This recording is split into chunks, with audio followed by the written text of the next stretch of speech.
Sometimes, the ones we trust most in life end up being our destroyers. I grew up believing my mother was my protector, but the truth that unfolded shattered everything I knew about love, family, and betrayal. This is the story of how I lost my father and found out the terrifying truth behind my own blood. I never knew how my parents got married or why. All I know is that for as long as I can remember, they were unhappy. As a child, I don't remember much, but I remember the arguments. My mother yelling, my father quietly enduring. My father was everything a good man should be: educated, handsome, and gentle. He worked as a college professor. My mom was the complete opposite: uneducated, bitter, and cold. Still, he tried to make the marriage work. Yet she never stopped longing for her parents' home, a place where she said she had freedom. She never went to see her family after marriage. Nobody from her side came to see us either. It was as if she had cut ties with them, until the day everything changed.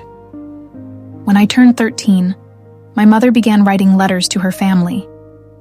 Weeks later, someone came, her cousin. The first time I laid eyes on him, my heart was wrapped in fear. He was dark-skinned, overtly overweight, and had a deep scar running across his face. He had a harsh voice, full of filth. My mother named him Shaheen. My father was horrified when he saw him. He stormed out of the house and told my mother that this man must be gone before he returned. But the moment my father left, my mother welcomed Shaheen as if he were some kind of long-lost friend. They whispered, they laughed, they talked for hours. And then Shaheen suddenly disappeared. I don't know what they discussed. But the next day, my mother was transformed. She screamed at my father, demanded divorce, and said he had destroyed her freedom and ruined her life. Living with him was like living in hell, she said. My father tried to calm her, reason with her, but she refused to listen. Finally, he said he would divorce her, but only if the children stayed with him. She didn't care about my younger brother. He was always sick, always crying for her attention, but she pushed him away like he meant nothing. But she would never let go of me. I adored my father, and he loved me more than anything. My mother knew I would never choose her, so she planned something evil. One night, she and Shaheen mixed something into our milk. Slowly, everything around me went dark. Half-conscious, I remember being lifted, placed in a car, driven away into the night. When I woke up the next morning, I was in my mother's family home. It wasn't a home. It was a nightmare. A filthy, broken place hidden inside a narrow, suffocating alley.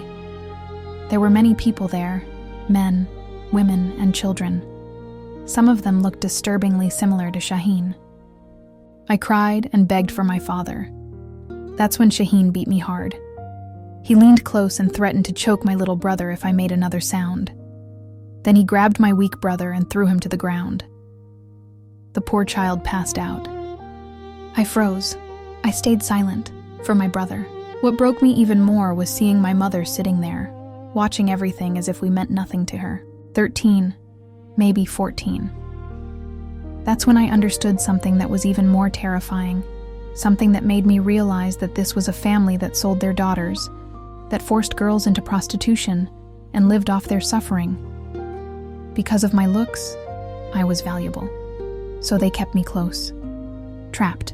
My mother handed me over to Shaheen. After that, she drowned herself in drugs. Then, Shaheen started taking me to various men. He spent the money he earned from my body, while my brother remained his weapon. I wanted to escape, but he always reminded me, if I tried, my brother would die. He had connections, police, powerful men. Who would help a girl like me? Every night I cried. Every night I prayed.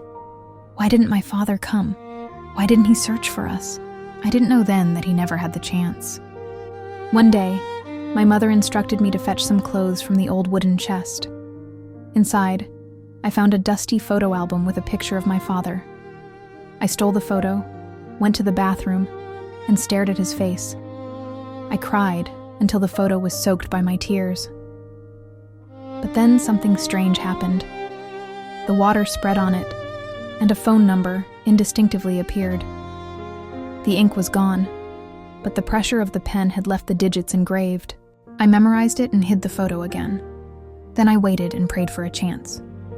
One night, Shaheen brought home a drunk man. He came towards me, staggering, and collapsed before he could do anything. His phone fell from his hand. My heart was beating fast. I dialed the number, shaking. An old woman answered, and when I mentioned my father's name, I burst into tears. She whispered, "Who is he to you?"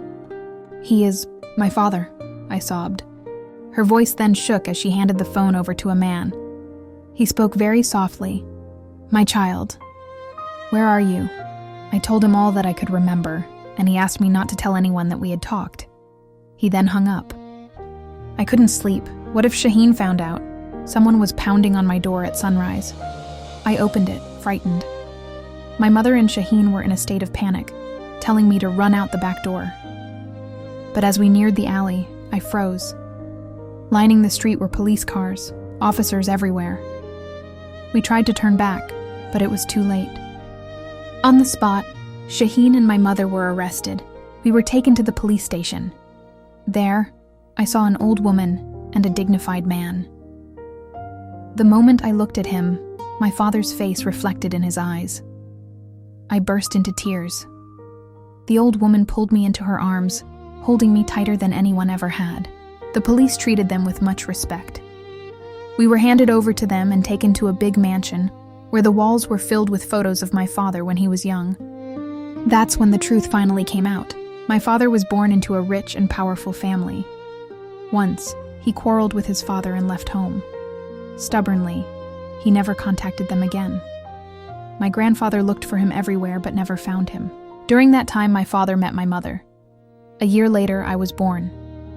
Later on, he regretted marrying her, but because of me, he stayed. He didn't want to leave his child, and because of her, he could not go back to his family. Finally, my brother and I found safety, love, and a home with our grandparents. The investigation revealed a shocking confession from Shaheen and my mother. The night they kidnapped me, they had strangled my father to death. My grandfather then filed a case, and both of them were sentenced to death. It has now been 10 years. Today, I am married into my father's family. I live a peaceful life with my husband and children. My brother is studying in America. I thank God every day, but the question lingers in my heart. Why? Why did my mother do this? Why did she hate my father enough to destroy him and her children? Why did she choose darkness over love? Maybe a human cannot ever run away from their nature. No matter what, we always return to where we truly belong. Send us your comments if this story has touched your heart. Like this video, subscribe to the channel, and share it with that special person who needs to hear it. Your support will help us bring more real stories to light. Thank you for watching.